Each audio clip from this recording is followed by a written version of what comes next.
Students, welcome to Devi 360 maths. இன்றைக்கி என்ன பார்க்க போகிறோம்னு பார்த்தீங்க அப்படின்னாக்கா 10th ஸ்டாண்டர்டுக்கான மேக்ஸுக்கான first mid term exam 2024 question பேப்பருக்கான ஆன்சர்ஸ் தான் பார்க்க போகிறோம். ஸோ ஃபஸ்ட்டு வந்து கொஷின் பேப்பர் பார்த்துடலாம், அதுக்கப்புறமா நம்ம ஆன்சர்ஸ் பார்த்துட்டு வரலாம்.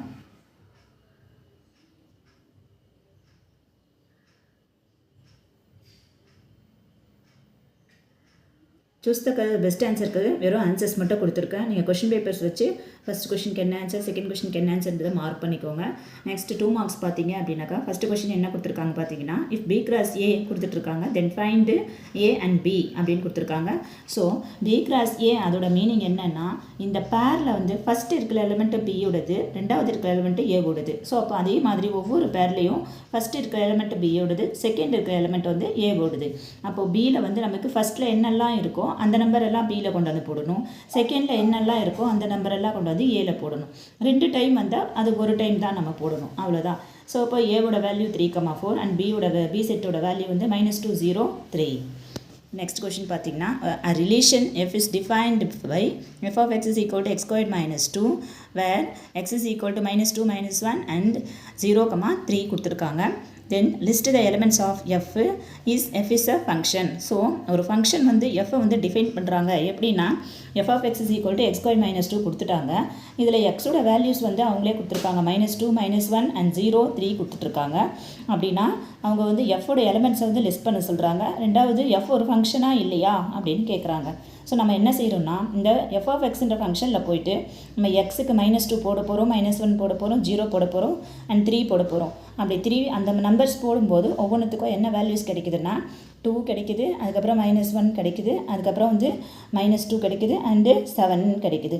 ஸோ இதில் வந்து நமக்கு அந்த எலிமெண்ட்ஸ் எப்படி நம்ம பேர் பண்ணோம் அப்படின்னா, -2, 2, -1, -1, 0, -2, 3, 7. ஸோ ஒவ்வொரு எலிமெண்ட்டுக்கும் ஒரு இமேஜ் இருக்குது அப்படின்றதுனால இது வந்து ஒரு ஃபங்க்ஷன்னு நம்ம சொல்லிடலாம். பாருங்கள், இப்போ எஃப்பில் இருக்கிற எலிமெண்ட்ஸ் எப்படி கொடுத்துருக்கான்னு பாருங்கள். ஸோ எஃப்பில் வந்து -2, 2, -1, -1, 0, -2 அண்ட் 3, 7. ஸோ எஃப்பில் இருக்கிற ஈச் எலிமெண்ட்டுக்கும் F as a unique image. So ஒன்றுத்துக்கும் ஒரு இமேஜ் இருக்குது, அதனால் வந்து நம்ம எஃப்ன்றதை வந்து என்னன்னு சொல்லிடலாம், ஒரு ஃபங்க்ஷன்னு சொல்லிடலாம். ஸோ நெக்ஸ்ட் கொஷின் என்ன பார்த்தீங்க அப்படின்னா, ஏவும் பியும் வந்து பார்த்திங்கன்னா 2 பாசிட்டிவ் இன்டிஜர்ஸ்ன்னு சொல்கிறாங்க. அதுக்கு என்ன கண்டிஷனோட, சச் தட்னா கண்டிஷன் என்ன கண்டிஷனோடனா, a/b × b/a = 800, then find A and B. So இந்த கண்டிஷன் எடுத்துக்கிட்டு ஏவையும் பியையும் கண்டுபிடிக்க சொல்கிறாங்க. ஸோ இது வந்து நம்ம 800 சம்முன்னு இந்த கொஸ்டினுக்கு ஞாபகம் வச்சுக்கலாம். ஸோ மேக்ஸில் வந்து நிறைய கொஸ்டின்ஸ் வருது உங்களுக்கு. அந்த கொஸ்டின்ஸை நீங்கள் எப்படி ஞாபகம் வச்சுக்கிறதுனா, ஒரு கொஸ்டினுக்கு ஒரு ஹிண்ட்டு ஞாபகம் வச்சுக்கணும். கொஸ்டின் பார்த்த உடனே நமக்கு ஞாபகம் வரணும், இந்த கொஸ்டினுக்கு எப்படி ஆன்சர் பண்ணுறது அப்படின்னு. ஸோ இது வந்து a/b ஈக்குவல்ட்டில் வந்து 800 வருது. இந்த சம்மை எப்படி பண்ணுறதுன்னு பார்த்தீங்கன்னா, இந்த 800 வந்து நம்ம எல்சிஎம் பண்ணி 2 டேபிளில் வச்சு எல்சிஎம் பண்ணிக்கிட்டே வருவோம். ஸோ 4ல் வந்து 8ல் வந்து பார்த்திங்கன்னா 4 2s are 8, அப்புறம் 4ல் வந்து 2 2s are 4, இதில் 2ல் வந்து 2 1s are, அப்புறம் 10ல் வந்து 5 2s are, அப்புறம் 50ல் வந்து 25 2s are. அதுக்கப்புறம் 2 டேபிள் போட முடியாது இல்லையா 25ல், அதனால் 5 டேபிள் போட்டோம்னா 5 5s are போடுவோம். ஸோ மொத்தமாக இங்கே எவ்வளோ 2 இருக்குதுன்னு பார்த்தீங்கன்னா 1 2 3 4 5 2s இருக்குது அண்ட் 2 5s இருக்குது. ஸோ நெக்ஸ்ட் என்ன பண்ணுறோன்னா, இந்த கொஸ்டினில் என்ன கொடுத்துருக்காங்களோ அதை அப்படியே எடுத்து எழுதிட்டு அதுக்கு நேராக இந்த 800 தூக்கிட்டு அந்த 800 வந்து நம்ம எப்படி பிரிச்சிருக்கோமோ இங்கே அதே மாதிரி எடுத்து இங்கே எழுதிக்கணும். எழுதிட்டு 2 வந்து எத்தனை இருக்குதுன்னு கவுண்ட் பண்ணிக்கணும். 1 2 3 4 5 இருக்குது. அப்போ 2வோட பவரில் 5 கொடுக்கணும்.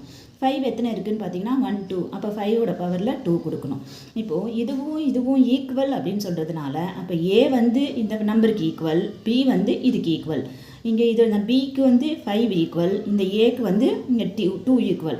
ஸோ அப்போ ஏவோட வேல்யூ 2, பியோட வேல்யூ 5, அவ்வளோதான்.